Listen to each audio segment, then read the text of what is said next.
Hello, स्वागत है आपका बीजीसी में यानी बिहार ग्लोबल क्लासेस में। आप देख रहे हैं बिहार ग्लोबल क्लासेस का यूट्यूब चैनल। इसके माध्यम से हम धीरे धीरे करके सभी चीज़ों को हम सीख रहे हैं, देख रहे हैं और आगे बढ़ रहे हैं। अब ये चीज़ें आगे बढ़ी है फिजिक्स में और फिजिक्स का तो चला रहे हैं और बायोलॉजी का भी कुछ दिए हैं वीडियो। उसके बाद हम ले चलेंगे केमिस्ट्री की ओर और धीरे धीरे सभी चीज़ें मिलेगी। लेकिन अभी भी कुछ व्यवस्था में कमी हो रही है। तो जब हम लोग कोई भी कार्य करते हैं तो धीरे धीरे उसमें मालूम चलता है कि क्या हमें क्या चीज़ें रुकावट डाल रही है। वो चीज़ों को धीरे धीरे जैसे जैसे हम आगे बढ़ते जाएंगे और रास्ता में जो चीज़ें आती जाएगी समझने के लिए मिलेगी उसको हम समझ कर उसको मतलब रास्ते में जो भी चीज़ें कठिनाइयाँ होगी उसको दूर करते जाएंगे, आगे बढ़ते जाएंगे क्योंकि रास्ता खुद बनाना पड़ता है। तो इसी के साथ हम एक नया जो चैप्टर लेके आए हैं और मोशन जो है सेकंड चैप्टर जो हमने बताया था कि जो एनसीईआरटी बेस्ड जो हमारा सीरीज चल रहा है उसमें पहला चैप्टर था यूनिट एंड मेजरमेंट डायमेंशन। उसमें जो हमने देखा उससे हम चीज़ें को सीखे कि क्या होती है डायमेंशन, कैसे निकाला जाता है, डायमेंशन के लिए क्या क्या ज़रूरी चीज़ें होती है। उसके बाद हमने ये भी देखा कि डायमेंशन बनाते समय हमें इन चीज़ों को ध्यान रखना है कि उसमें द्रव्यमान है कि नहीं। द्रव्यमान के बाद हमें ये चीज़ देखना रहता है कि क्या उसमें लंबाई है कि नहीं, समय है कि नहीं। तो द्रव्यमान के लिए m और लंबाई के लिए l और समय के लिए t। इसी से हम लोग डायमेंशन बनाएंगे। और जो यूनिट एंड मेजरमेंट जो चैप्टर है ये अंत तब होगा जब फिजिक्स का चैप्टर समाप्त हो जाएगा। तो बोलिए कि ऐसा क्यों है? क्योंकि हर एक चैप्टर में आपको उसमें डायमेंशन पढ़ना है, उसका एसआई यूनिट पढ़ना है, उसका मेजरमेंट देखना है। तो बताइए कि पहले ही दिन आप कोई भी चीज़ों को जैसे चुंबकीय फ्लक्स ये सब आप कैसे बता सकते हैं? इसीलिए कह रहे हैं, कहा जाता है कि जो यूनिट्स एंड मेजरमेंट होते हैं, डायमेंशन होते हैं, इसका जब तक फिजिक्स समाप्त नहीं होता है तब तक ये चैप्टर चलते रहता है। मोशन में भी डायमेंशन निकालना है, एसआई यूनिट निकालनी है और चीज़ें इसमें देखेंगे। तो चलिए शुरू करते हैं।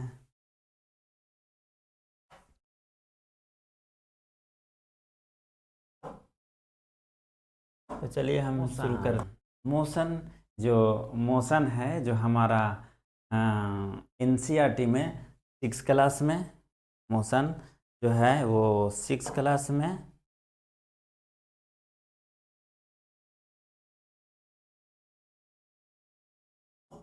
मोशन जो है वो 6 क्लास में, 7 क्लास में और 11th क्लास में है। बेस्ट इसका हमारा जो सीरीज है चल रहा है उसमें जो बेस्ट है वो जिस पे आधारित है वो है एनसीईआरटी का क्लास 6, 7 और 11। इसमें जो डायग्राम दिया हुआ है ग्राफ है, ग्राफ से है। फिजिक्स में है जो मोशन है वो प्रत्येक चैप्टर जो है इसमें प्रत्येक पॉइंट इसमें पढ़ना है, जितने भी बिंदु पढ़ने हैं वो काफ़ी इंटरेस्टिंग और मतलब कि समझ है जो हम लोग आम जीवन में उपयोग करते हैं। जैसे देखेंगे आगे चल के जैसे जैसे एग्जाम्पल हम लेंगे बताएंगे तो देखेंगे कि क्या सच में जो हमारा जो ये चल रहा है एनसीईआरटी का जो सीरीज चल रहा है उसमें हमारा काफ़ी हेल्पफुल हो रहा है। आप इसके बाद आप एनसीईआरटी में आप क्या करेंगे कि इसका जो न्यूमेरिकल्स बनाएंगे तो और ज़्यादा क्लियर होगा। और थोड़ा अपना भी सर्च करिए। कोई चीज़ें हैं जो कुछ चीज़ें हैं जो कितनों भी कोई पढ़ा दे पूरा नहीं हो सकता। कुछ चीज़ खुद से मेहनत करनी पड़ती है। ठीक है, देखते हैं आगे बढ़ते हैं। तो मोशन जो है वो कुछ स्लाइड है, उस स्लाइड के माध्यम से हम देखेंगे कि जो मोशन है वो कैसे समझना है। मोशन अगर समझने के लिए है तो हम एक स्लाइड आगे लेकर आए हैं, वो फिगर को आपने समझा तो समझिए कि मोशन समझ में आया। तो ये स्लाइड जो है वो काफ़ी रोचक भी है और देखेंगे कि ये स्लाइड में क्या है जो बोल रहे हैं कि ये रोचक कैसे है। तो मोशन में हम लोग इसी इसी में पढ़ेंगे। वेक्टर है, स्केलर है, डायमेंशन इसमें भी उपयोग करेंगे, यूनिट एंड मेजरमेंट इसमें भी उपयोग होगा। इसीलिए वो चैप्टर को समाप्त नहीं बोल सके। ठीक है, आगे बढ़ते हैं।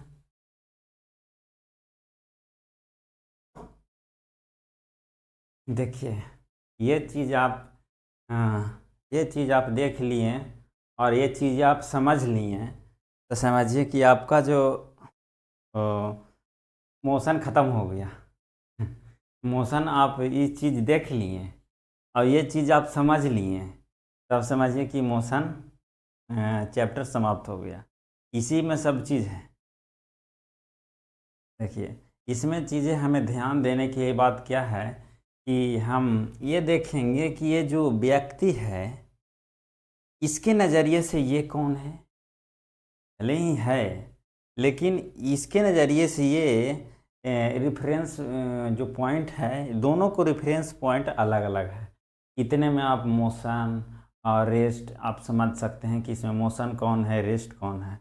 देखिए, जैसे जो ये व्यक्ति है, जितनी ये व्यक्ति है, ये अभी जो क्या है कि इसके तुलना में ये क्या है? रेस्ट में है। और इसके तुलना में ये क्या है? ये क्या है? ये गति में है। लेकिन ये दोनों की तुलना देखा जाए तो ये दोनों भी रेस्ट में है। तो ये समझेंगे कैसे? तो कोई निश्चित बिंदु के तुलना में यदि कोई वस्तु या पिंड की स्थिति बदलता है तो वह गति में है, और यदि स्थिर रहता है तो वो कहलाता है, वो पिंड क्या है? स्थिर में चल रहा है। वो स्थिर है, वो चल नहीं रहा है, स्थिर है। मोशन और गति को कैसे समझेंगे कि कोई निश्चित बिंदु के तुलना में कोई पिंड की स्थिति बदलता है, चेंज होता है, तो वो कहेंगे कि वो गति में है। और जब चेंज नहीं होगा तो वो कहेंगे कि वह वस्तु स्थिर है, रेस्ट अवस्था में है, आराम की अवस्था में है, और ये गति की अवस्था में है। देखिए, ये लोग जो है ये क्या कर रहे हैं? ये एक लोग एक जगह बैठे हुए हैं। ये बैठे हुए हैं, लेकिन ये इनको अगर हम लोग रेफरेंस पॉइंट मानते हैं तो ये क्या हो जाता है? ये निश्चित बिंदु इसको मानते हैं, तो क्या व्यक्ति ये आगे बढ़ते हुए जाएगा कि नहीं जाएगा? तो ये क्या हो जाएंगे? ये हो जाएंगे, ये गति में हो जाएगा। लेकिन अगर ये कितना भी दूर ये दोनों चले जाएंगे, लेकिन क्या ये दोनों एक दूसरे से साथ जा रहे हैं? तो क्या एक दूसरे से ये दोनों अलग होते थोड़ी जा रहे हैं? ये दोनों के निश्चित बिंदु अगर देखा जाए तो ये दोनों आराम की अवस्था में है, रेस्ट की अवस्था में है। जैसे हम लोग मान लीजिए कहीं ट्रेन से जाते हैं या बस से जाते हैं, तो हम बैठे हुए हैं बगल में कोई व्यक्ति के साथ, तो वो व्यक्ति हमारे लिए, हमारे दोनों को, जो हम लोग दोनों रहेंगे, उसके लिए क्या होगा?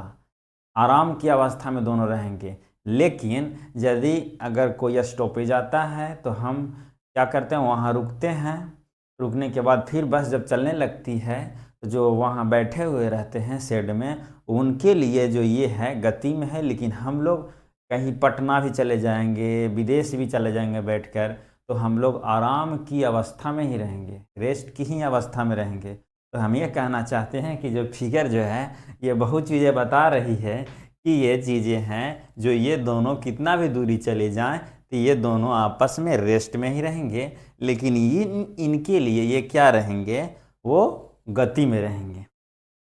कोई भी चीज़ अगर निश्चित बिंदु की तुलना में अगर कोई वस्तु की स्थिति चेंज होती है, बदलती है, तो वो कहलाती है कि ये गति में है, मोशन में है। लेकिन अगर निश्चित बिंदु की तुलना में कोई वस्तु की स्थिति नहीं बदलती है, नहीं चेंज होती है, तो हम कह सकते हैं कि वो वस्तु आराम की अवस्था में है, जो वो रेस्ट की अवस्था में है।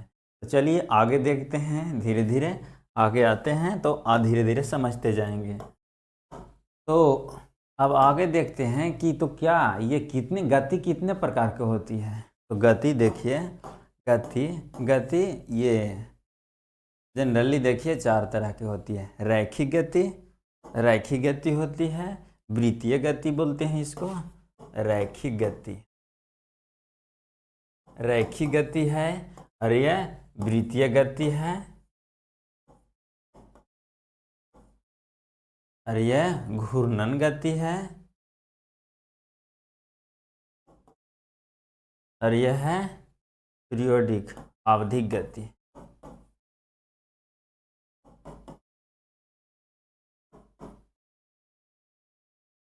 यह क्या है? आवधिक गति है। ये आवधिक गति। रेखीय गति हो जाए जो एक रेखा में चलती हो, और वृत्तीय गति जो जैसे मान लें कि हम चक्कर लगा रहे हैं किसी चीज़ के चक्कर में है, ऐसे जैसे घड़ी चलती है, तो ये क्या हो जाती है? किस में चल रही है? ये वृत्तीय गति में चल रही है। लेकिन रोटेशनल गति, ये दोनों में थोड़ा नॉमिनल डिफरेंस है। ये 11th क्लास में है, 11th क्लास में जाएंगे तो इसका है, लेकिन ऐसे भी आपको पढ़ना है लो क्लास में ही। कौन सा? रेक्टिलिनियर मोशन यानी कि रैखिक गति, और सर्कुलर मोशन और आवधिक गति। ये सब लोला कोला चलती है, ऐसे चलती है, फिर वापस अपने स्थान पे आ जाती है। ये चीज़ें जो हैं पीरियोडिक वाली आवधिक गति वाली है। इन प्रोजेक्टाइल मोशन है, ये भी 11th क्लास में है। और ये चीज़ का विस्तृत है जो 11th क्लास में रोटेशनल घूर्णन गति का। तो जो चीज़ें हैं वो लास्ट में सब चीज़ें मिलेगी, आपको दिखने की मिलेगी। और ये चीज़ें देख लेते हैं, रैखिक गति और सर्कुलर, और ये घूर्णन गति और आवधिक गति। जब ये चीज़ें देख रहे हैं तो इसमें एक एग्जाम्पल है इसका। कोई जो है, कोई मान लीजिए कुछ भी चीज़ जो पिंड है वो यहाँ से यहाँ घूम रही है, तो ये क्या कराएगी कि वृत्तीय गति पे है, तो वृत्तीय गति पे घूम रही है। लेकिन यदि ये लट्टू जो है अपनी धुरी पे घूमती है, घूम रही है चारों पट्टी, लेकिन अपनी धुरी को स्थिर है उसी पे घूम रही है। साइकिल का जो धुरा है, ये जो घूम रही है, ये झूला वाला है, ये भी है क्या है? ये रोटेशनल मोशन है। ये फैन डैना है, ये एक जगह है धुरा पर है, इसी पे ये डैना जो मूवमेंट कर रही है, ये घूर्णन गति में ही घूमती है, रोटेशनल मोशन में ही घूमती है। चलिए आगे देखते हैं। अब देखते हैं कि स्केलर क्या है और वेक्टर क्या है। स्केलर का मतलब होता है अदिश राशि, अदिश, और वेक्टर का मतलब होता है सदिश। जब सदिश और अदिश देखते हैं तो कैसे मालूम चलेगा कि कोई कैसा सदिश है, कैसे मालूम चलेगा कि कोई अदिश है? तो सदिश और अदिश के लिए, अदिश में क्या रहते हैं? सिर्फ मैग्नीट्यूड रहते हैं। मैग्नीट्यूड रहते हैं जिसमें परिमाण बोलते हैं, इसमें संख्या खाली रहेगा, ठीक है, इसमें दिशा नहीं रहेगा। जैसे 500 किलोमीटर, 500 मीटर, लेकिन इसे दिशा नहीं है कि किस दिशा में है ये इसमें बहुत सारे आएंगे। एग्जाम्पल के लिए देखिए, एग्जाम्पल में क्या है? एग्जाम्पल में दूरी, समय, आयतन, दाब, ये सब ETC जो है, ये क्या कहलाते हैं? अदिश राशि है। पूछेगा कि दूरी क्या है? सदिश है, अदिश है। चाल क्या है? सदिश है या अदिश है। और दबाव यानी दाब क्या है? सदिश है या अदिश है। आयतन सदिश है या अदिश है। ये चीज़ें हैं जो आपको पूछा जाएगा। और इसका हम अभी डायमेंशन देखेंगे, इसमें डायमेंशन क्या है, ऐसा यूनिट क्या है। और देख रहे हैं वेक्टर में क्या होते हैं? वेक्टर में मैग्नीट्यूड के साथ, वेक्टर में मैग्नीट्यूड के साथ क्या होते हैं?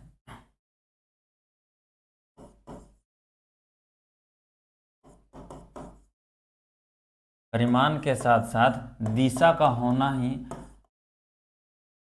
तथा मैग्नीट्यूड के साथ क्या रहता है? मैग्नीट्यूड के साथ रहता है डायरेक्शन, मतलब दिशा होना अनिवार्य है, होना अनिवार्य है। वेक्टर वह है जिसमें मैग्नीट्यूड के साथ साथ डायरेक्शन का होना अनिवार्य है। जब तक इसमें डायरेक्शन है और दिशा नहीं है तो ये कहलाते हैं अदिश। लेकिन डायरेक्शन है और क्या है? मैग्नीट्यूड भी है, परिमाण भी है, तो उसको कहलाता है कि ये वेक्टर है। वेक्टर को डिनोट करते हैं, ये ऐसे लिखते हैं वेक्टर को। और वेक्टर के एग्जाम्पल क्या हैं? वेक्टर के एग्जाम्पल देखिए, ये फोर्स होते हैं, बल, बल है, वेग है, विस्थापन है। जैसे कहते हैं ना कि बल, जैसे आप मान लीजिए कोई मॉल में जाते होंगे, तो मॉल में जाते हैं तो पुल होता है, पुश होता है। तो क्या आप पुश लिखा हुआ है, पुश मतलब दबाना, अगर आप दबाने कह रहा है गेट के अंदर जाने के लिए, आप खींच देंगे, खींचेंगे तो क्या आप अंदर जा सकते हैं? नहीं जा सकते, क्योंकि वो वेक्टर है और वेक्टर है, सदिश है। क्योंकि जिस दिशा, उसका दिशा भी है, बल लगा रहे हैं तो उसका दिशा भी हो कि किस दिशा में आप लगा रहे हैं। अब पुल मतलब खींचना होता है। तो अब मान लीजिए कि मॉल में गए हैं, बहुत कई कई तो क्या होता है कि नया नया शहर में गए हैं, जैसे हम ही या कोई भी व्यक्ति नया नया शहर में गए, मॉल वॉल देखा, बोला कि शीशा खुला हुआ है, कहीं कहीं तो सेंसर लगे होते हैं कि आपको परेशानी नहीं हो। आप जैसे ही वहाँ पे गेट के पास जाएंगे तो सेंस कर लेगा कि कोई व्यक्ति है या कुछ भी चीज़ ऐसा सेंसर लगा हो रहता है। तो आप जाएंगे तो सेंस करेगा, ऑटोमेटिक आप अंदर ओपन डोर होगा, आप चले जाएंगे। लेकिन उतना डेवलप नहीं रहता है, तो क्या होता है कि उसमें पुश और पुल लगाया हुआ रहता है। आप अंदर से जाएंगे तो ऐसे खींचेंगे तो पुल लिखा हुआ रहेगा, लेकिन बाहर से पुश लिखा हुआ रहता है। देखेंगे आप, पुश लिखा हुआ रहता है तो दबाएंगे, दबाएंगे तो गेट खुल जाएगा। तो समझ लिए कि वेक्टर के लिए क्या होती है कि आपको दिशा का होना, डायरेक्शन का होना बहुत ज़रूरी है। और हो गया विस्थापन। देखिए, घूर्णन भी है। आगे धीरे धीरे देखते जाएंगे, ये भी चैप्टर है, सभी चीज़ें में वेक्टर है, नॉन वेक्टर है, यानी कि स्केलर है, ये भी चीज़ें मिलेगी आपको देखने के लिए। तो वेक्टर में क्या है कि दो चीज़ें होना आवश्यक है, और स्केलर में है मैग्नीट्यूड से काम चल जाता है। तो आगे डिस्टेंस यानी कि दूरी, और डिस्प्लेसमेंट।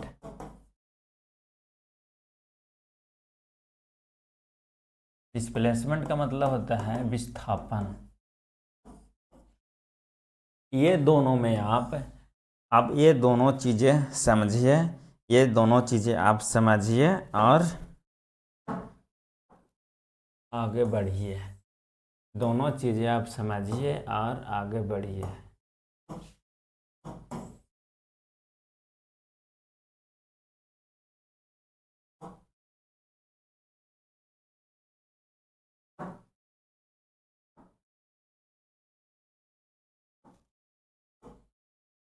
हाँ जी, देखिए, डिस्टेंस मतलब दूरी, और ये चीज़ें हैं एक डिस्प्लेसमेंट। डिस्प्लेसमेंट का मतलब ही क्या होता है, दोनों का मीनिंग लगभग सेम होता है। लेकिन अगर देखा जाए तो क्या मालूम कि आप जहाँ से शुरुआत कर रहे हैं दूरी के लिए, आप जिस जगह से गतिमान हो रहे हैं और जहाँ तक आपको पहुँचना है, वहाँ तक जो कुल लंबाई होती है उसे आप दूरी कह सकते हैं या दूरी कहते भी हैं। हाँ, लेकिन जहाँ से आपने यात्रा शुरू की, गतिमान हुए, और अंतिम तक जिस दोनों के बीच में जो सबसे दो नज़दीक होती है, जो सबसे शॉर्टेस्ट होती है, वो लंबाई होती है, उसी को विस्थापन कहते हैं। तो क्या विस्थापन शून्य हो सकती है? बिल्कुल हो सकती है। क्या विस्थापन ऋणात्मक हो सकती है? बिल्कुल ऋणात्मक हो सकती है। क्या विस्थापन विस्थापन जो है बराबर दूरी के बराबर हो सकती है? बिल्कुल हो सकती है। देखिए कैसे कैसे सवाल पूछा जाता है। इसके बाद हम एक MCQ सेशन भी लेके आए हैं, मतलब इसके बाद जो है कुछ स्लाइड दिए हुए हैं, वो स्लाइड से आप समझेंगे कि क्या क्या चीज़ें हैं। जब पूरा मोशन ख़त्म हो जाएगा तो एक पूरा कॉम्बो, पूरा दोनों का, इसमें अभी ग्राफ बचा हुआ है, आज के बाद जो ग्राफ चलेगा, ग्राफ का भी सवाल हम लेकर के आएंगे। और ग्राफ में भी देखेंगे कि कौन सा ग्राफ में आता है, क्योंकि अब एग्ज़ाम का ट्रेंड बदल चुका है। अब ग्राफ से सभी सवाल ऐसे करेगा कि ये विस्थापन और समय से जो ढलान बनते हैं वो क्या कहलाते हैं, ढलान से जो ग्राफ से क्या निकलता है, क्या बनता है, और ये डिस्टेंस और टाइम से जो ग्राफ बनता है उसे क्या कहा जाता है। ये चीज़ें आपको जानना ज़रूरी है। तो बोलें कि ये सब तो है ही नहीं, ये ग्राफ से क्लियर होगा, ये चीज़ें सब समझेंगे। देखिए डिस्टेंस और डिस्प्लेसमेंट में क्या अंतर है, क्या चीज़ें हैं वो देखेंगे। डिस्टेंस क्या है कि डिस्टेंस क्या है कि आपकी जो है वो एक स्थान से एक स्थान से एक स्थान से अच्छा प्रारंभिक बोल दीजिए प्रारंभिक स्थान से कोई वस्तु गतिमान होता है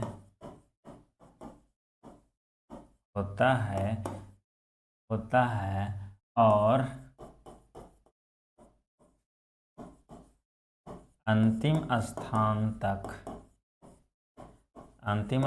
तक कुल लंबाई को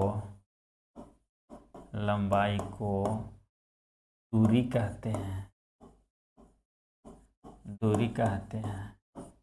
कुल लंबाई को क्या कहते हैं, दूरी कहते हैं। कुल लंबाई को क्या कहते हैं, दूरी कहते हैं। जैसे हम यहाँ से शुरू कर रहे हैं और लास्ट जहाँ तक जाएंगे तो वो दोनों के बीच में जो लंबाई होगी यानी दूरी होगी, तो दूरी तो सवाल ही है कि दूरी क्या है। जो लंबाई होगी डिस्टेंस, जो लंबाई होगी उसी को डिस्टेंस कहते हैं। जैसे मान लीजिए कि हम यहाँ से, यहाँ मेरा घर है, यहाँ से ऐसे ऐसे करके यहाँ आए, यहीं आए, तो ये चीज़ें मान लीजिए कि यहाँ से चल के हम 500 मीटर चलें और यहाँ जो भी चीज़ें हैं यहाँ से यहाँ चलें 500 मीटर चलें, यहाँ से यहाँ 100 मीटर चलें, तो यहाँ से लेकर के यहाँ तक हमने जो चला है वो ये है, ये यू है, शुरुआती का जो मेरा ए है, यहाँ बी है, यहाँ तक जो चले हैं वो हमारा कुल कुल जो है डिस्टेंस हो जाएगा। कुल लंबाई को डिस्टेंस कहते हैं। लेकिन यहीं पे अब देखेंगे कि क्या यहाँ पे सब सेम चीज़ है। यहाँ प्रारंभिक स्थान, यहाँ से जोड़ लीजिए, प्रारंभिक स्थान से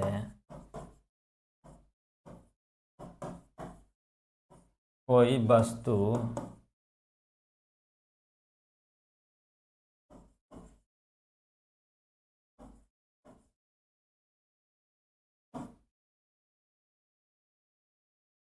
प्रारंभिक स्थान से कोई वस्तु की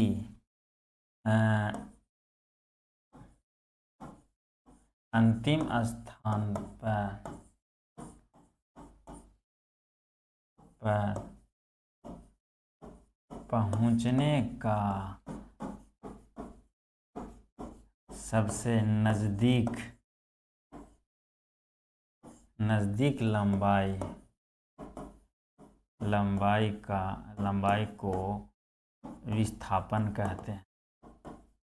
विस्थापन एक सदिश राशि है। हो सकता है कि लैंग्वेज में कहीं कहीं ये कहीं किताब में नहीं लिखा हुआ है, ये चीज़ें जो समझने के लिए सिर्फ लिखे हैं। ये हमारा एज मतलब कि जो कहने का मतलब है कि एक बैक दिमाग में आया कि इस तरह का हम ये चीज़ें लिखेंगे तो हो सकता है कि किताबी जो लैंग्वेज होते हैं उससे थोड़ा सा हट के रहेगा तो ज़्यादा जहन में रहेगी, ज़्यादा समझ में आएगी। अब आगे देखते हैं। हर वीडियो हर दिन मेहनत कर रहे हैं और कुछ ना कुछ नया करने का कोशिश कर रहे हैं। बस आप क्या कर रहे हैं ये चीज़ थोड़ा सा ध्यान।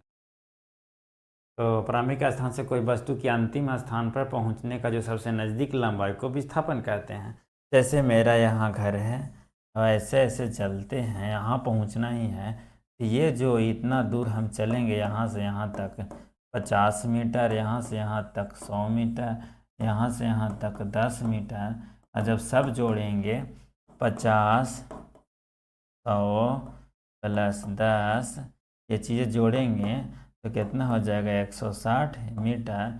ये दूरी कहलाएगा। लेकिन यहाँ से ए के बीच में ये यदि है मान लीजिए कि 20 मीटर है तो ये विस्थापन कहलाएगा। ये विस्थापन कहलाएगा। यह क्या कहलाएगा?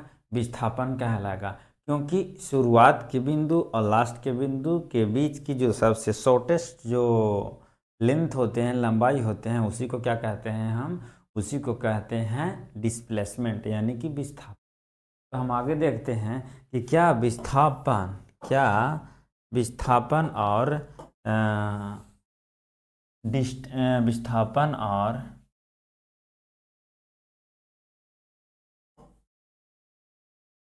दोनों विस्थापन और दूरी, क्या दोनों में क्या क्या रिलेशन होती है, क्या होती है, हम आगे देखते हैं। चलिए हम ये चीज़ें देखते हैं कि क्या क्या हो सकते हैं जब वस्तु अ, जब वस्तु गति में हो, तो जब वस्तु गति में हो तो दूरी 0 नहीं हो सकती, है। जब वस्तु गति में हो तो दूरी 0 नहीं हो सकती है, लेकिन ये 0 हो सकती है। अब बोलते हैं कि ऐसा क्या हो सकती है? कैसे? हम कैसे समझेंगे कि 0 हो सकती है? तो देखिए, मान लीजिए कि ये गोला चक्कर है। गोला चक्कर से मैंने यहाँ से शुरू की, हम गति कर रहे हैं, गति कर रहे हैं, गति कर रहे हैं, गति कर रहे हैं, हम फिर वापस उसी जगह पे पहुँच गए। तो क्या यहाँ पे डिस्प्लेसमेंट में बदलाव हुआ? डिस्प्लेसमेंट में बदलाव हुआ? लेंथ में बदलाव हुआ? नहीं। जहाँ थे वही वापस आ गए। तो क्या चीज़ें हैं? तो बताइए कि हम जहाँ हैं नहीं हो सकती है, 0 नहीं हो सकती, 0 नहीं हो सकती है, लेकिन ये 0 हो सकता है। कैसे? आपने देखा कि जब यहाँ से शुरू करेंगे वापस आ जाएंगे। जैसे हम डेली स्कूल जा रहे हैं, पढ़ने स्कूल जा रहे हैं, फिर वापस घर जा रहे हैं। अगर मान ली कहीं हम मार्केट जाते हैं, फिर वापस घर आ जाते हैं, कहीं जाते हैं फिर वापस आ जाते हैं, तो वो कहेंगे कि हम दूरी तो हमने डबल चला, एक बार गए एक बार आए, लेकिन क्या विस्थापन हम लोग डबल चले हैं? शून्य चले हैं। फिजिक्स के अनुसार आप 5 kg का बोरा लेके खड़ा हैं और कहेंगे कि हम काम किए हैं, आप कुछ भी नहीं काम किए, आप शून्य काम किए। देखेंगे कि आगे कि वर्क बराबर होता है W बराबर होता है F S cos theta. F S force हो गया, एस हो गया डिस्प्लेसमेंट, मतलब बल की दिशा में अगर कोई वस्तु का स्थान चेंज होता है तो वो उसमें डिग्री है। आगे देखेंगे सवाल में कि क्या होती है, निगेटिव कब होती है, पॉजिटिव क्या है, नहीं है, वो चीज़ें हम देखेंगे। लेकिन यहाँ पे जो है 0 हो सकती है। मान लीजिए कि हम 5 मीटर आगे गए और फिर 8 मीटर पीछे आ गए, 8 मीटर पीछे आ गए, ये आगे गए हैं और फिर ये पीछे आ गए, तो -3 मीटर जो हो गया वो -3 मीटर क्या हो गए हैं? -3 मीटर विस्थापन हो गए हैं।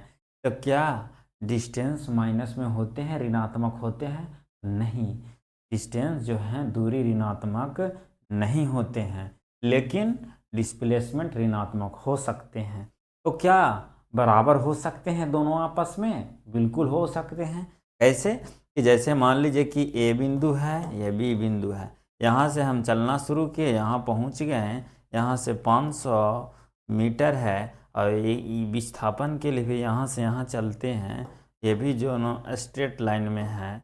तो क्या दोनों के बराबर है कि नहीं? इसमें डिस्टेंस बराबर जो है 500 मीटर है। और नीचे जो देखिए इसमें भी जो डिस्प्लेसमेंट है, वो डिस्प्लेसमेंट है कितना है? डिस्प्लेसमेंट का जो डिफिनेशन होती है वो आप देख सकते हैं कि दो बिंदुओं के बीच न्यूनतम दूरी को, न्यूनतम लंबाई के लेंथ को डिस्प्लेसमेंट बोलते हैं। और इस जो है शुरू से अंत तक जो कुल लंबाई होती है उसे दूरी कहते हैं। तो देखिए, तो दोनों के केस में सेम आ रहे हैं या अलग अलग आ रहे हैं? दोनों केस में सेम आ रहे हैं, इसलिए कह सकते हैं कि दूरी और विस्थापन जो है दोनों क्या है, दोनों बराबर हो सकते हैं। लेकिन दूरी ऋणात्मक नहीं हो सकती है, शून्य भी नहीं हो सकती। तो आपने सीखा कि जो डिस्प्लेसमेंट और जो डिस्टेंस होती हैं वो दोनों में क्या क्या डिफरेंस होती है, क्या क्या चीज़ें होती है, हमने देखा। हम आगे और देखते हैं कि क्या, देखिए आपको एक, देखिए गोल, ये क्या है, यहाँ केंद्र है, यहाँ पे जो आर है त्रिज्या, यहाँ आर त्रिज्या है। तो क्या आप बता सकते हैं, एक सेकेंड,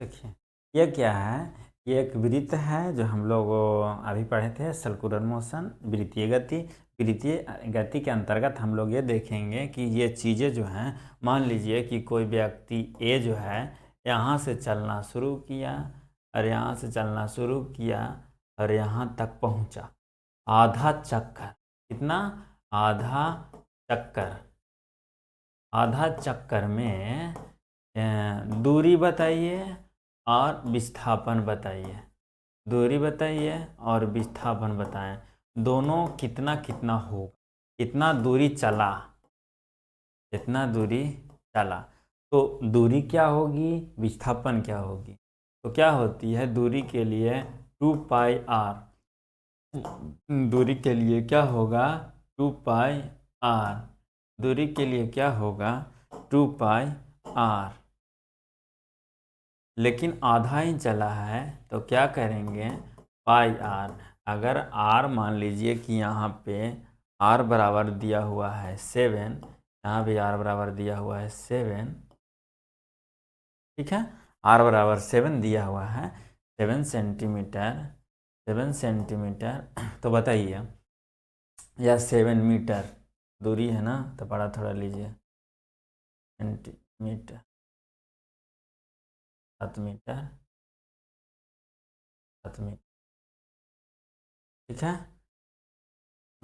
जो भी हो 7 मीटर, सेंटीमीटर, जो भी है देख सकते हैं।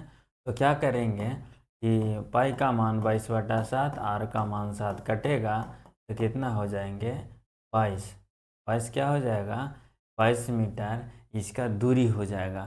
चलने के यहाँ से यहाँ चलेगा तो कितना हो जाएगा, आधा चक्कर में, आधा चक्कर में कुल दूरी कितना हो जाएगा 22 मीटर, जब त्रिज्या 7 रहेगा तब। लेकिन जब आधे ही चक्कर चलने में क्या होगा, विस्थापन क्या होगा, तो विस्थापन क्या कहती है कि दो स्थानों के बीच सबसे न्यूनतम और शॉर्टेस्ट जो है लंबाई, लेंथ होती है, उसे क्या कहते हैं, उसी को कहते हैं हम विस्थापन। तो क्या बताइए, यहाँ से लेके हम यहाँ तक देखेंगे तो क्या है चीज़ें, वो कितना है 2r के बराबर है। तो कह सकते हैं कि जो हमने विस्थापन जो दूरी जो है वो कितना होगा, विस्थापन कितने होंगे बताइए, विस्थापन कितना होगा, विस्थापन होगा, विस्थापन होगा 14 मीटर।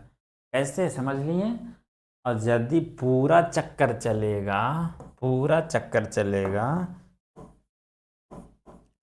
पूरा चक्कर, पूरा चक्कर चलने पर, पूरा चक्कर चलने पर दूरी बराबर और विस्थापन बराबर क्या अंतर होंगे,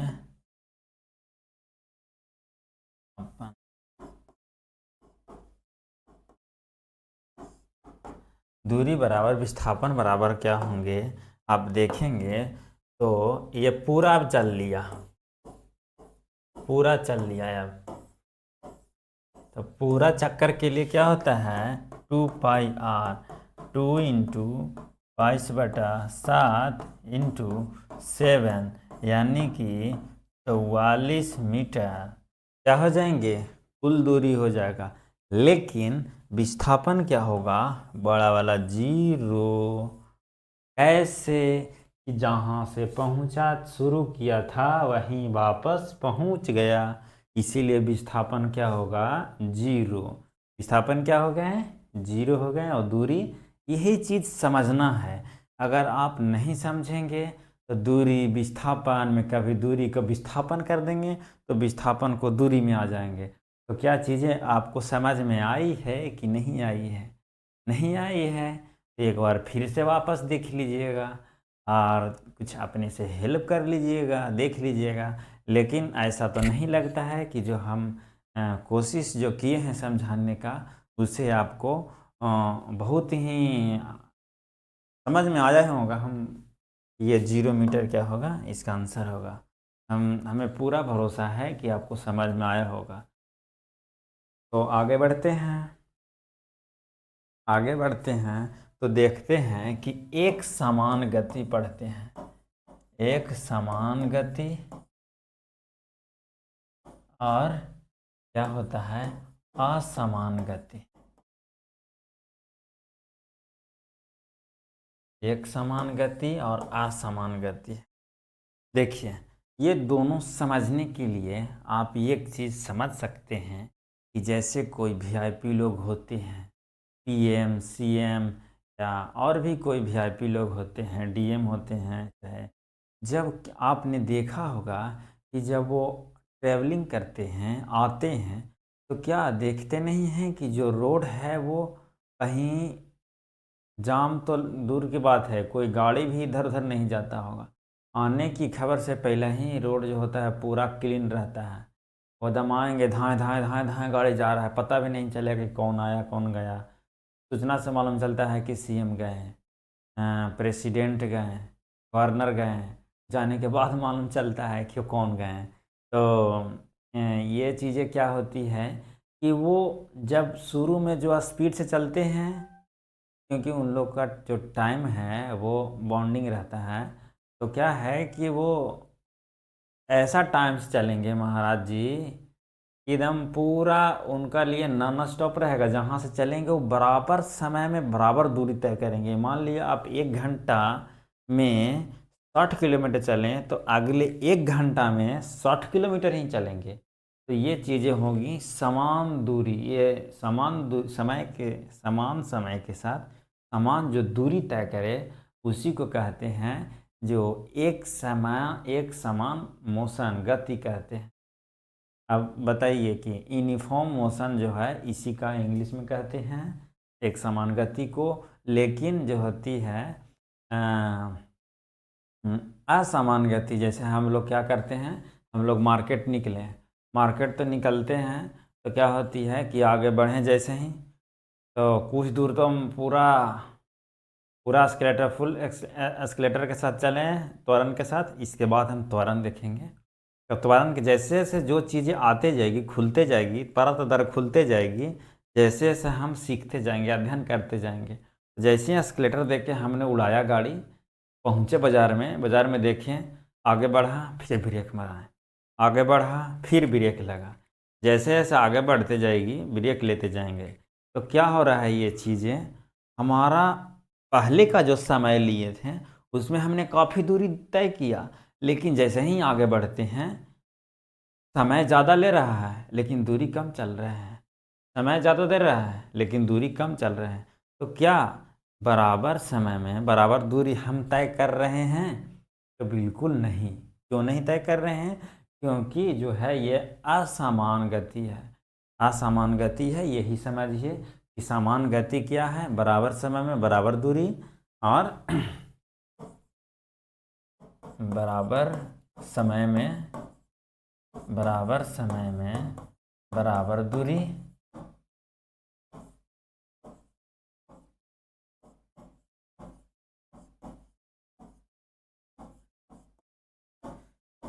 और ये बराबर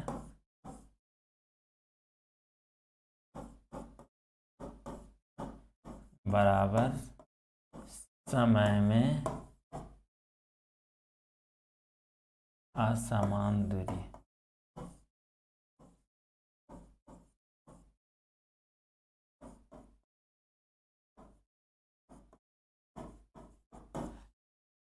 बराबर समय में बराबर दूरी तय करती है, लेकिन ये असमान गति है बराबर समय में असमान दूरी तय करती है। चलिए हम आगे देखते हैं त्वरण क्या है, एक्सेलरेशन क्या है। एक्सेलेटर जो रहता है ना मोटरसाइकिल में, जितना एक्सेलेटर देते हैं त्वरण देते हैं उतना ही गाड़ी तेज चलती है, और जैसे ही उसको डाउन करते हैं तो क्या होती है कि चीज़ें वो कम हो जाती है। तो त्वरण कहते किसको हैं? त्वरण कहते हैं वेग में परिवर्तन के दर को त्वरण कहते हैं। जैसे कोई व्यक्ति का जॉब होता है, चाहे कोई व्यक्ति थोड़ा जो हम लोग का जो सामान्य ज़िंदगी चल रहा है उससे कुछ थोड़ा ऊपर लेवल में काम करता है, जैसे उसके पास नॉर्मल लोगों के अपेक्षा उसकी जो आवश्यकताएं हैं बढ़ जाती है, दिखावटी में आने लगती है, चाहे कह लीजिए कि वो पैसे वाला बन गया है। अगर साफ शब्दों में बोला जाए तो वो पैसे वाली बन गया है।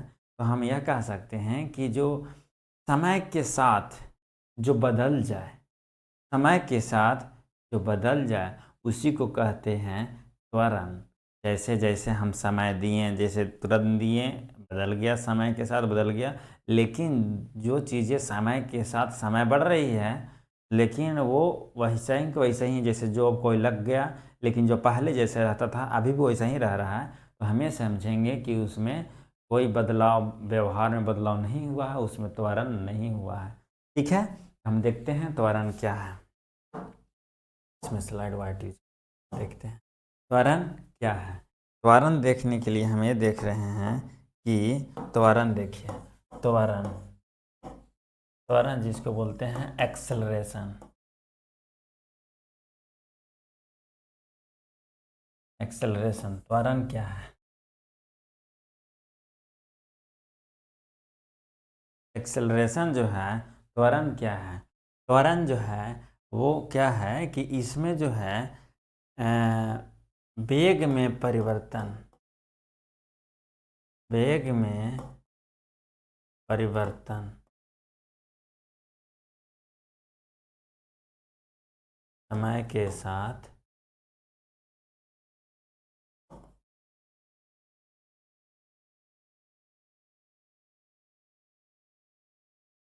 परिवर्तन के परिवर्तन के दर को त्वरण कहते हैं।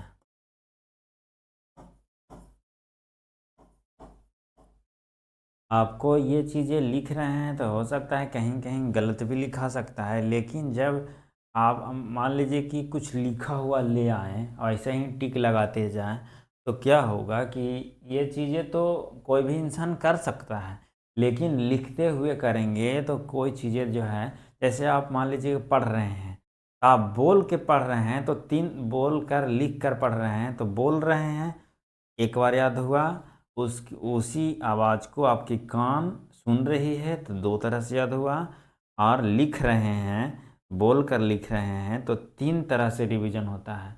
जैसे आपने बोला तो वही आवाज़ आपके कानों में गूंजेगी, और जो वही चीज़ आप लिखेंगे जो चीज़ें को काफ़ी समय तक याद रहता है। तो आप ऐसा करें जैसे कोई चीज़ ऐसे मन में हुआ लिख दिया, तो वो थोड़ा ध्यान रहती है लेकिन कम समय के लिए रहती है। ठीक है, तो देखते हैं कि त्वरण ये होता, वेग में परिवर्तन होता क्या है ये, तो देखिए जैसे इसका फॉर्मूला होता है एक्सेलरेशन त्वरण का, एक्सेलरेशन त्वरण का जो फॉर्मूला होता है, एक्सेलरेशन का जो फॉर्मूला होता है, देखिए v minus u by T.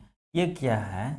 ये इसमें जो u होते हैं और v होते हैं, जो v होते हैं वो अंतिम वेग होते हैं, अंतिम वेग होते हैं, और जो u होते हैं वो शुरुआत का वेग होते हैं।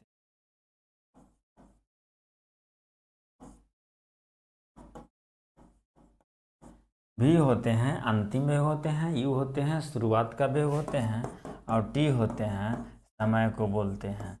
तो बताइए कि क्या मान लीजिए कि कोई चीज़ों की जो अंतिम वेग है v बराबर है 30 मीटर प्रति सेकेंड, और u जो है वो 10 मीटर प्रति सेकेंड है, और t है 20 सेकेंड। तो a बराबर क्या होगा बताइए। ये बराबर क्या होगा? ये बराबर होता है v minus u by T is equal to क्या हो जाएगा 30 माइनस 10 बाई टी बराबर, तो टी हो गया 20 बाई 20 बराबर 1 मीटर पर सेकेंड स्क्वायर। ये पर सेकेंड स्क्वायर कैसे हो गया?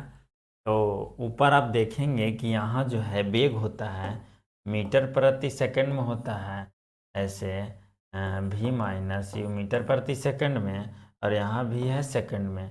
तो जो ये बटा में है नीचे आएगा तो क्या हो जाएगा मीटर पर सेकंड स्क्वायर। क्या हो जाएंगे मीटर पर सेकंड स्क्वायर। तो इसमें 20 जाएगा 20 सेकंड में है, तो कितना इसका त्वरण होगा? त्वरण 1 मीटर पर सेकंड स्क्वायर होगा। यह जो है यह क्या है? यह एक सदिश राशि है। क्या है यह?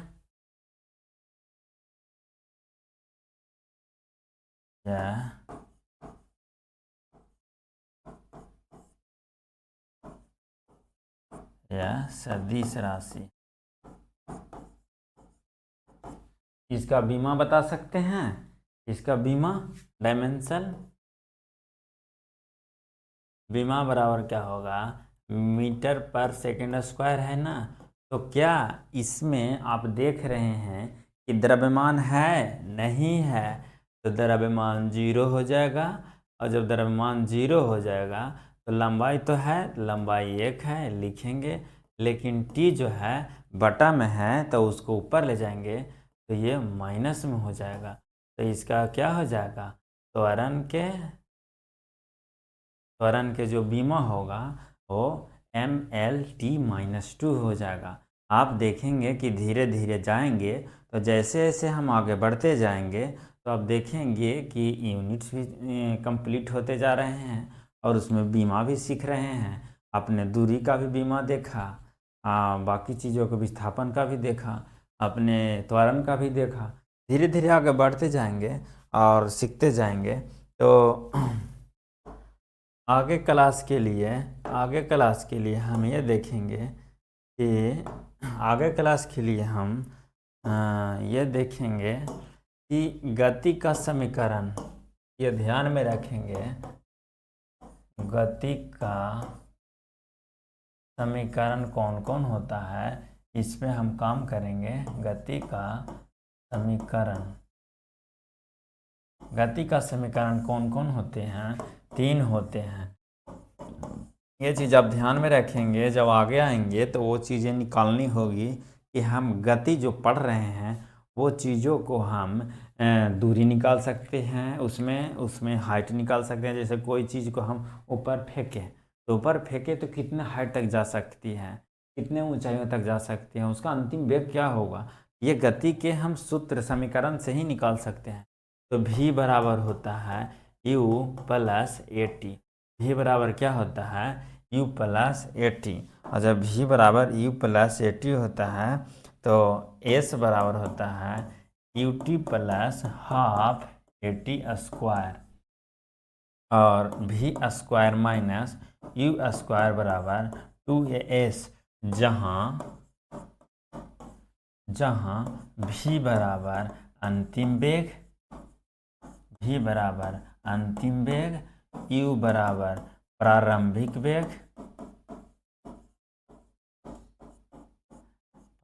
वेग, और s बराबर डिस्टेंस दूरी, एस बराबर दूरी, ए बराबर होता है त्वरण,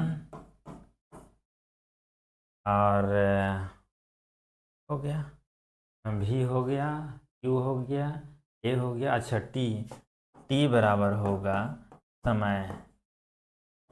अब देखेंगे कि भी बराबर U plus A T, S बराबर U T plus half A T square, U T plus half A T square, और V square minus U square बराबर 2as। ये चीज़ें आपने देखा। तो हम आगे चलते हैं, चलिए अब हम सवाल की ओर चलते हैं।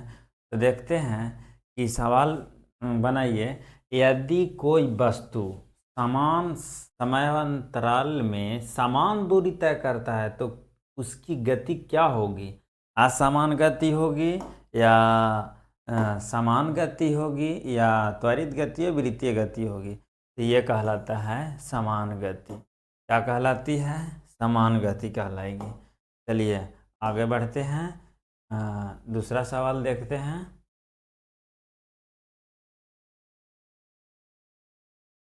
इस स्थिति में वस्तु की गति शून्य मानी जा सकती है। जब वस्तु चल रही हो, जब वस्तु चलेगी तो क्या उसकी गति शून्य रहेगी? नहीं। जब वस्तु चलेगी तो वो गति शून्य रहेगी? नहीं। जब वस्तु की दिशा बदल रही हो तो भी गति क्या रहेगी? गति में रहेगी। जब वस्तु स्थिर होगी तब उसका गति क्या होगा? उसका गति शून्य होगा। आगे बढ़ते हैं, आगे देखते हैं। तीसरा सवाल देखते हैं, निम्नलिखित में से कौन सा सदिश राशि है? क्या दूरी सदिश राशि है? क्या चाल सदिश राशि है? विस्थापन सदिश राशि है? या समय सदिश राशि है? बताइए कौन सा सदिश राशि है?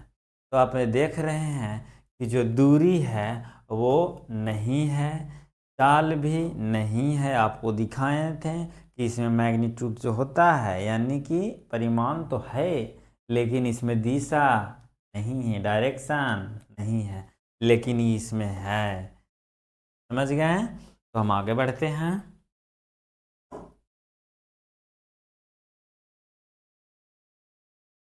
हाँ, किसी वस्तु का वेग बदलने की दर को क्या कहते हैं? ये थोड़ा सा पहले ही हमने बताया है कि वेग बदलने की दर को क्या कहते हैं? चाल कहते हैं, या चाल कहते हैं, कि त्वरण कहते हैं, कि दूरी कहते हैं, कि समय कहते हैं? बताइए। तो किसी वस्तु का वेग बदलने की दर को क्या कहते हैं? ये चाल कहते हैं? नहीं। दूरी कहते हैं? नहीं। समय कहते हैं? नहीं। क्या कहते हैं? त्वरण कहते हैं। त्वरण कहते हैं। आगे बढ़ते हैं। यदि कोई वस्तु वृत्ताकार पथ पर समान चाल से चल रही है तो उसका वेग स्थिर रहेगा, शून्य होगा, बदलते रहेगा, अनंत होगा। देखिए ये चीज़ जो है, ये चीज़ समझने वाली चीज़ है, ये चीज़ें समझने वाली है। बोलिए कैसे? तो जैसे देखिए ये वृत्त है, जब वृत्त में हम चल रहे हैं तो मुंह इधर का होगा, और यहाँ से जैसे ही बढ़ेंगे आगे ऐसे होगा, जब ऐसे होगा, ये जब ऐसे होगा। तो देख रहे हैं कि हमारा जो मोमेंट जो है वो डायरेक्शन बदल रहा है। जब डायरेक्शन बदलता है तो सभी चीज़ें बदल, जैसे कुछ चीज़ें होती हैं जो थोड़ा सा बदलने पे आपको बहुत बड़ा बदलाव दिख जाता है। जैसे मान लीजिए कि कोई वस्तु है, उसमें अगर मान लीजिए कोई क्लिप है, वो क्लिप को अगर निकाल दिया जाए तो उसमें कितना बदलाव हो जाता है। एक थोड़ा सा एडजस्ट किसी सामान को करने में, एक छोटा सा बदलाव में बहुत चीज़ें बदलाव से बाहर हो जाते हैं।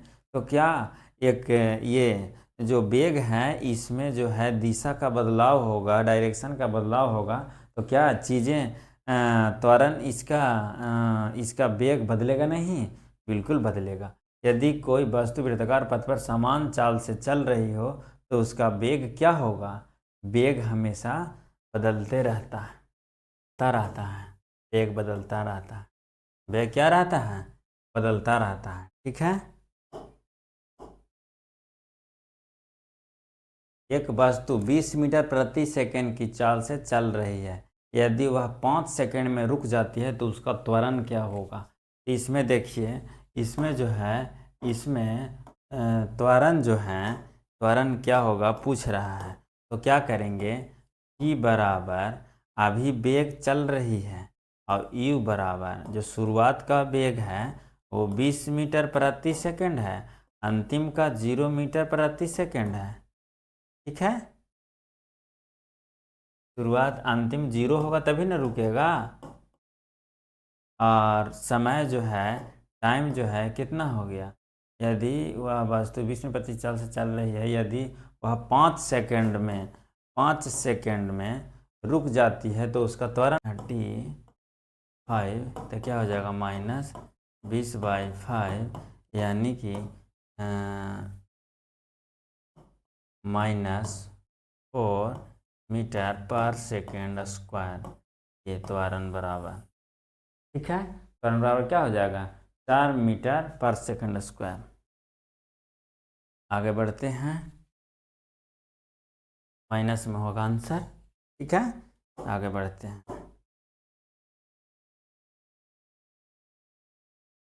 यदि किसी वस्तु का वेग समय के साथ रैखिक रूप से बढ़ता है तो गति किस प्रकार की होगी।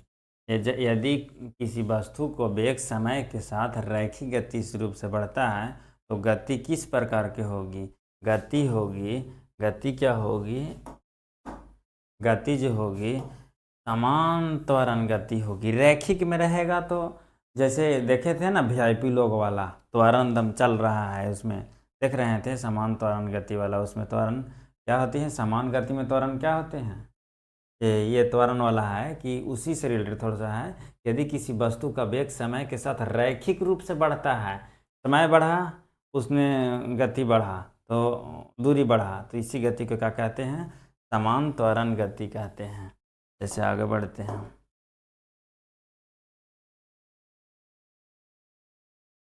त्वरण का ऐसे मात्रा क्या होता है। आप देखे हैं कि त्वरण का ऐसे मात्रा क्या होती है, त्वरण का ऐसे मात्रक होते हैं मीटर पर सेकेंड स्क्वायर एक्सेलरेशन बराबर।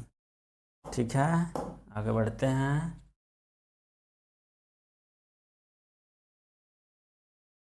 यदि कोई वस्तु ऊपर की ओर फेंकी जाती है तो उच्चतम बिंदु पर उसका क्या होगा, वेग अधिकतम होगा, वेग अधिकतम होगा कि त्वरण शून्य होगा, कि वेग शून्य होगा त्वरण जी होगा, या वेग और त्वरण दोनों शून्य होगा, बताइए। तो क्या होता है कि यदि हम ऊंचाई पे किसी चीज़ को फेंकते हैं तो उसमें वेग तो अंतिम जाके शून्य होगा, फिर उस पर कौन सा काम करेगा, ग्रेविटेशनल फोर्स काम करेगा, गुरुत्वाकर्षण काम करेगा त्वरण, और जो नीचे की ओर लगता है उसमें गुरुत्वीय त्वरण जो है वो जी होता है, तो वेग शून्य हो जाएगा और त्वरण जी होता है। अब आगे देखते हैं, ये चीज़ें जो है वो एक कार 10 मीटर प्रति सेकंड से 30 मीटर प्रति सेकंड तक समान त्वरण में 10 सेकंड में पहुंचती है। जैसे मान लीजिए कि अभी 10 मीटर प्रति सेकंड से चल रहे हैं, एस्केलेटर दबा रहे हैं, तो हमको 10 सेकंड लगा और 30 मीटर प्रति सेकंड पर हम गति कर रहे हैं। तो बताइए कि हम त्वरण क्या किए, तो एक्सेलरेशन की एक्सेलरेटर क्या दिए। तो देखिएगा कि एक्सेलरेटर बराबर क्या होता है, एक्सेलरेशन बराबर आप देखेंगे कि एक्सेलरेशन बराबर होता है ए बराबर v minus u by T. भी इसमें देखिए तो कि शुरुआत का जो वेग है वो 10 मीटर प्रति सेकंड है, तो अंतिम वेग है वो क्या है 30 मीटर प्रति सेकंड है। तो अंतिम माइनस शुरुआती का वेग बटा समय, समय कितना है 10 सेकंड, तो इसमें 10 सेकंड, तो क्या हो जाएगा 20/10 बराबर कितने हो जाएंगे 2 मीटर प्रति सेकंड स्क्वायर, 2 मीटर प्रति सेकंड स्क्वायर। समझ गए, ऐसे भी लिखा जा सकता है। ठीक है, अब आगे बढ़ते हैं। समान वृत्तीय गति में कौन सा कथन सही है? समान वृत्तीय गति में कौन सा कथन सही है? समान वृत्तीय गति में देखेंगे तो कौन सा कथन सही है? जब हम ये वृत्तीय गति में गति करते हैं तो वही अब दिखाए थे ना कि इधर का डायरेक्शन होता है, इधर हो जाता है, इधर गति हो जाता है। तो क्या होता है, काल तो स्थिर रहता है लेकिन वेग बदल जाता है। जब हम दिशा बदल जाएगा तो वेग आराम से बदल जाएगा। ठीक है, आगे बढ़ते हैं।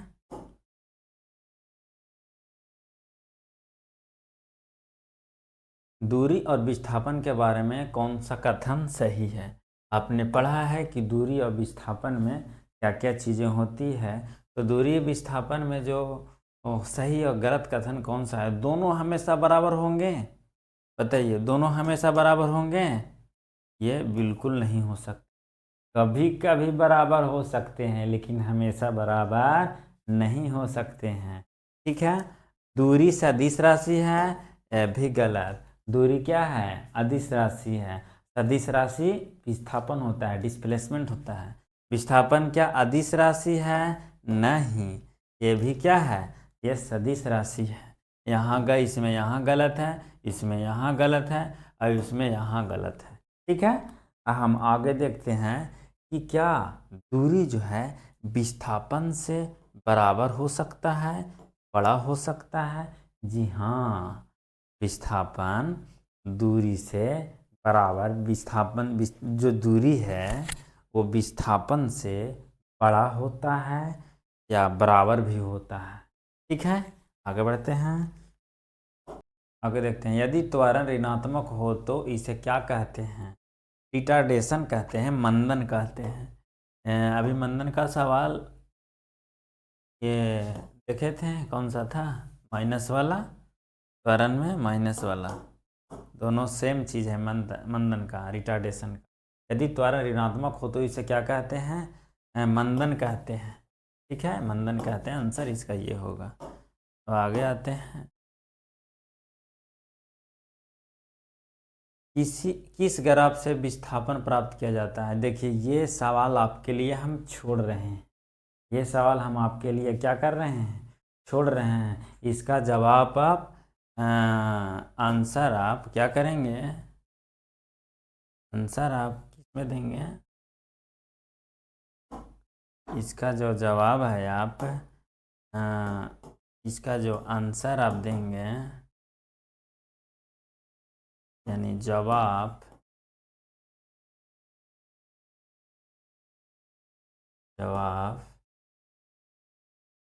का जवाब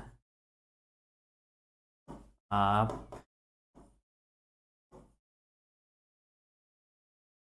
कमेंट बॉक्स में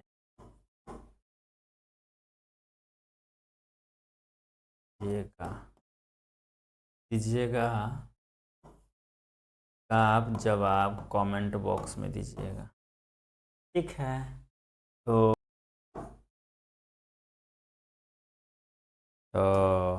हमने ये चीज़ें, बहुत चीज़ों को हमने देखा, समझा, सीखा।